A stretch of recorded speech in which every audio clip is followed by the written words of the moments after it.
Assalamualaikum. Apa kabarnya anak-anak ibu semua? Ibu harap kalian dalam keadaan sehat semua ya, Nak.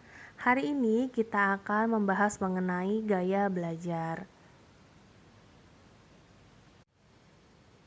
Tujuan dari pembelajaran hari ini adalah agar kalian dapat memahami gaya belajar kalian dan dapat mengoptimalkannya sebagai penunjang pencapaian hasil belajar kalian. Belajar adalah proses di mana kalian mendapatkan perubahan pengetahuan, keterampilan, sikap, dan nilai dari hal-hal yang tadinya kalian nggak tahu menjadi tahu. Dari awalnya kalian tidak terampil, misalnya menjadi terampil, kalian tidak bisa menjadi bisa, itu adalah proses belajar. Nah, ternyata ada beberapa gaya belajar yang sudah diklasifikasikan. Sebelumnya kita definisikan dulu arti dari gaya belajar tersebut ya. Gaya belajar adalah cara yang lebih kita sukai, yang membuat kita lebih nyaman untuk memproses pengalaman atau informasi baru dan mempermudah kita untuk menangkap informasi tersebut dengan baik gitu. Ada 3 tipe gaya belajar. Paling sedikit 3, yaitu visual, auditorial, dan kinestetik. Visual adalah di mana seseorang lebih banyak memanfaatkan penglihatannya sebagai cara belajar yang disukainya. Sedangkan auditorial adalah di mana seseorang memanfaatkan kemampuan pendengarannya. Jadi kemampuan pendengarannya itu lebih ditonjolkan atau dia lebih nyaman menggunakan kemampuan pendengarannya itu untuk belajar gitu ya.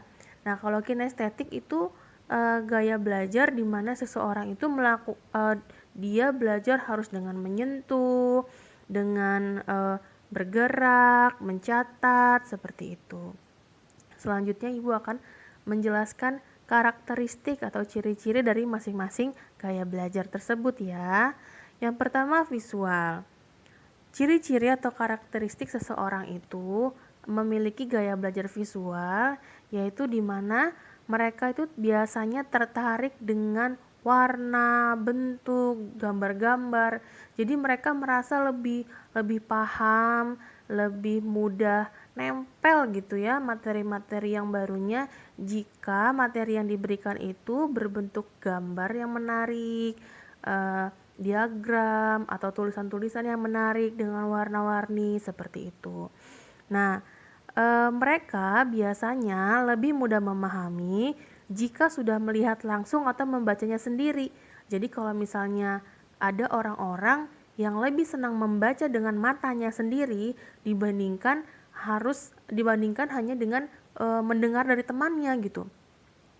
Biasanya orang-orang yang visual itu lebih senang jika dia bisa melihat susunan kata-kata yang dia baca sendiri gitu. Mereka mengingat dengan asosiasi visual. Apa sih Bu maksudnya? Yaitu biasanya orang dengan gaya belajar visual itu bisa ingat letak tulisan atau gambar dan mereka tuh mengingatnya gitu. Oh, sebutkan misalnya jenis-jenis ciri-ciri makhluk hidup seperti itu. Misalnya ada beberapa. Nah, mereka tuh bisa hafal dari 1 sampai 5 urutannya sesuai dengan urutan yang mereka tulis gitu. Karena mereka bisa menggambarkan visual tersebut. Di otak mereka tuh tergambar jelas bentuk tulisannya, bentuk urutannya seperti itu. Sehingga mereka membutuhkan untuk melihat materinya sendiri gitu. Agak sulit bagi mereka untuk hanya mendengarkan penjelasan dari orang lain jika tidak melihat sendiri gitu. Biasanya orang-orang dengan visual itu menggunakan stabilo berwarna, sticky notes, atau mereka membuat mind mapping sendiri seperti itu. Jadi mereka menyusun materi-materinya sesuai dengan ketertarikan mereka. Misalnya yang penting diwarnai warna merah, terus misalnya subbabnya diwarnai dengan warna kuning seperti itu. Itu biasanya orang-orang visual. Kemudian yang kedua itu adalah audio. Orang dengan gaya belajar audio sudah pasti menonjolkan kemampuan pendengaran. Artinya listening mereka bagus. Biasanya orang-orang dengan kemampuan audio itu lebih senang diceritakan atau dibacakan dibandingkan mereka harus membaca sendiri. Kemudian kalaupun mereka membaca sendiri, mereka harus mendengar suaranya. Jadi biasanya mereka akan membaca nyaring sehingga suaranya terdengar oleh mereka sendiri. Nah, suara yang terdengar oleh mereka sendiri itulah yang membantu mereka mengerti atau paham tentang materi yang mereka pelajari, seperti itu. Biasanya mereka menggerakkan bibir mereka, kemudian mengucapkan tulisan ketika membaca buku ya. Tadi Ibu bilang mereka harus mendengarkan kata-kata mereka sendiri. Terus biasanya orang audio itu lebih senang berbicara daripada menulis. Mereka bisa menjelaskan dengan panjang lebar seperti itu. Menjelaskan dengan berbicara ya, seperti itu. Mereka senang berdiskusi dan menjelaskan sesuatu. Nah, kemudian tipe belajar yang ketiga adalah kinestetik. Orang dengan tipe belajar kinestetik biasanya membutuhkan bantuan alat tulis atau benda-benda lain yang membuat mereka tuh merasa nyaman saat belajar. Misal, orang dengan kinestetik itu akan menulis kembali catatan-catatan yang walaupun misalnya mereka minjam catatan dari temannya, tapi mereka butuh untuk menulis catatan itu kembali di buku mereka, bukan hanya untuk dibaca, tapi kegiatan menulis yang mereka lakukan itulah yang membantu mereka mengingat. Jadi di mana letak tulisan itu, mereka ingat. Setiap mereka menulis itu adalah proses mereka mengingat. Itu orang dengan kinestetik. Biasanya mereka itu lebih mudah menangkap pelajaran jika belajar sambil bergerak. Apakah ada orang-orang yang belajar sambil menggerakkan pulpen, mencoret-coret sesuatu seperti itu ya. Terus misalnya bolak-balik jalan seperti itu. Itu orang dengan kinestetik. Nah, biasanya catatan yang dibuat oleh mereka sendiri itu lebih memudahkan mereka. Kenapa sih? Bukan karena hanya mereka melihat catatan itu, bukan, tapi mereka yang tadi Ibu bilang, mereka mengenali setiap kata-kata yang mereka tulis, karena kegiatan menulis itu sinkron dengan otak mereka gitu. Jadi gerak tangan itu juga sinkron dengan informasi yang masuk di otak mereka, seperti itu. Lalu setelah kita melihat 3 tipe gaya belajar tersebut, kemudian apakah ada gaya belajar yang paling baik, Bu? Gitu. Tidak ada ya. Semua gaya belajar baik. Mau kinestetik, audio, atau visual, semuanya baik. Caranya agar menjadi baik seperti apa? Kenali gaya belajarmu. Jadi kamu harus tahu dulu diri kamu itu lebih cocok belajar dengan cara yang seperti apa. Kemudian asah. Asah itu artinya apa, Bu? Kamu harus belajar terus menggunakan gaya belajar itu. Kalau kamu yakin bahwa itu adalah gaya belajarmu ya, kamu harus menggunakan gaya belajar itu asah. Semakin lama kamu akan menemukan ritmenya. Oh, seperti ini. Saya belajar cepat supaya masuk tuh seperti ini, supaya paham tuh seperti ini, seperti itu ya. Jadi kamu bisa mempersingkat waktu gitu, belajar jadinya lebih mudah.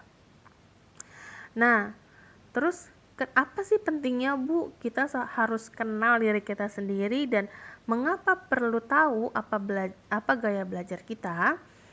Nah, seperti yang tadi Ibu bilang bahwa jika kita mengetahui apa gaya belajar kita, maka kita dapat efektif dan efisien menggunakan waktu belajar kita.